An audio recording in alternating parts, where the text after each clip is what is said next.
It was December 1944, and I was serving in an infantry division in World War II. We had fought in France and had just crossed the border into Germany.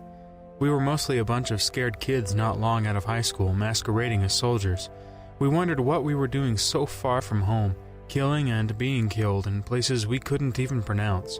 Months of combat wrought changes, aging us beyond our years. We were well into winter. We didn't have winter clothing yet and had been nursing our frostbitten body parts. General Patton had told us when we crossed the border into Germany we could move into houses if they were available, to get ourselves out of the snow and cold. After all, he said, they had invited us to their country. My section found an unoccupied house that was surprisingly intact, considering the recent battle in which we had pushed the Nazi troops out of the rural village. The German family who owned the house had retreated with the German soldiers. During this lull in battle, we were getting warm for the first time in weeks. My 3 little sisters had sent a package which mysteriously got to the front all the way from Idaho, almost half a world away.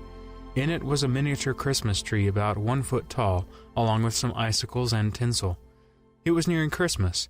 We set up the little tree on a fireplace mantel and decorated it. The thoughts of each of us went thousands of miles away to our own family circles and what was happening back home. As we feasted our eyes on the little tree and our minds went on long journeys, we heard a noise in the barn attached to the house. We had been careless in the flush of victory and had not made a thorough search of the buildings. Snatching our rifles, we opened the door into the barn from the house. There was a big pile of straw in one corner. With rifles ready, we watched as one of our men approached the straw pile. From out of it appeared the frightened face of a young girl who emerged, trembling with fear.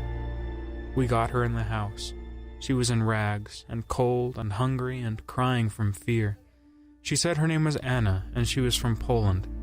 One of our group could speak Polish. Anna told us when the Nazi army overran Poland in the early stages of the war, she was taken prisoner with all her family. She was sent to be a slave worker on this farm, where we found her. She'd put in 4 years with a pitchfork and wheelbarrow, cleaning the barns and tending livestock. She gratefully wolfed down the meager rations we were able to share with her. We assured her she had nothing to fear from us, and gradually she stopped trembling.